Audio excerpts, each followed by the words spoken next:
Photoshop is a huge product, but it actually has a lot of supporting products that work with it, like the bridge and the mini bridge and some extensions and supporting websites as well as third-party plugins. So we're going to take a closer look at ways that you can work beyond Photoshop to actually facilitate what you're doing in that product.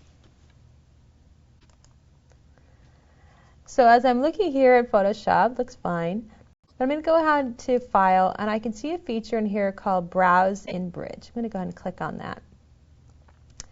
And the Bridge is a separate program, but it comes free with your Adobe product. So when you have a product like Photoshop, you get the Bridge. And there's different versions of the Bridge as well. This is CS6, but you can even have a bridge that was a CS5 bridge or something like that. And as I'm looking here at the bridge, I'm actually able to see my images, and I love the fact that it's a nice thumbnail of these images. It also gives me options for choosing folders. I can designate favorites, for example, the My Documents. I can also browse as if I were in Windows Explorer or my File Manager. I can use different tools for filtering. So if I had a lot of image I was looking at, I could actually filter it down. I could even set up collections. The collections allow me to make shortcuts for files that I want to find quickly, but that doesn't move information. I can move down here and actually create a new collection. In fact, let's go ahead and do that. And I'll call this Ads. And if I move back over to my folder here where I'm keeping my stuff, if I had different items I want to put in my ads, I simply drag them over. Notice that it didn't move it out. It just allows me to quickly find it. These items are still located in the original folder, but I can quickly find them. And also handy because I might have stuff from different folders. I might have some logos, for example, that I wanted to drag in.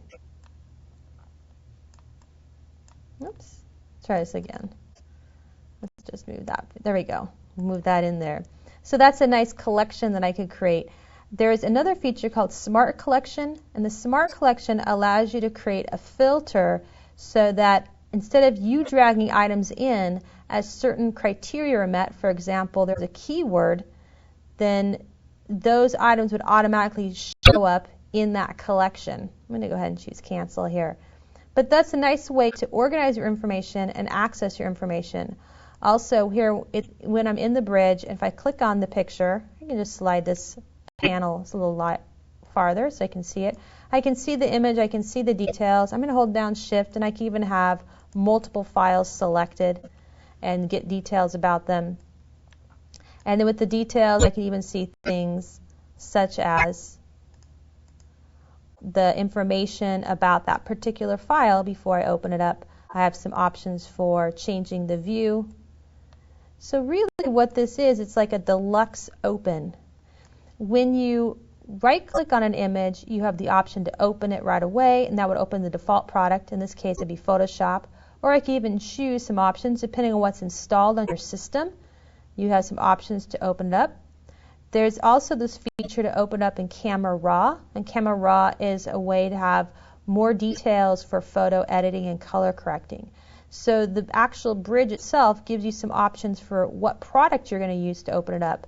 But if I had a product, for example, move in here to logos, that is a Illustrator file, then when I use the bridge, it knows to, by default, open it up in Illustrator as opposed to Photoshop. So that's really handy that the bridge does some of that work for me. Now, I'm going to go ahead and come back here to Photoshop. Notice that the bridge is actually just a separate product. In addition to the bridge, we also have what's called the mini bridge. And the mini bridge is going to look like a panel. And what you might have used if you've used Photoshop before is the mini bridge being a panel over on the docks over here. But now it's docked to the bottom. And I can still use it like I'm using the bridge. I can scroll to a particular folder. I can see my thumbnail path that I'm in the CS6 files right now. And let me just try to get my mouse here. I can zoom through. And if there's a particular picture that I want to use, for example, here's one of the city streets, I have an option. I can drag it up towards the files, put it in here, and it's going to launch the picture for me. So now I have that opened up. I could also, if I come here to balloons, I could drag it into the file, and it's going to open up as a smart object or place. I'm just going to press enter, and now it's placed in the image as part of that original image, and I can work with it. So again, it depends on where I'm dragging it. But this is the mini bridge. It's related to the bridge. It's just built right into Photoshop, and instead of being a separate application, it's really more of a view. You can double click on mini bridge and it hides it. So you can turn it on and off just by hiding it, and you don't really have to use this browse and bridge, browse and mini bridge. It's just an option if you want to get there. Now, besides the bridge and the mini bridge, there's also things like third-party tools and plugins and different support tools.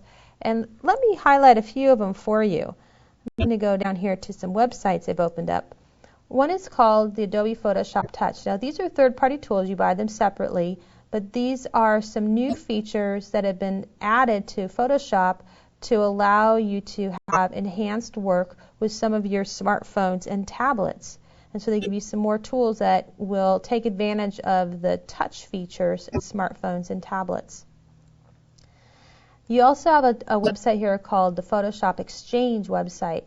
And the Photoshop Exchange is a nice way to enhance what you're doing in Photoshop. For example, add in more actions or brushes or different gradients or patterns. And this is a huge community of Photoshop users, and many of these features are free, and some of them are for a cost, but a very small, affordable cost.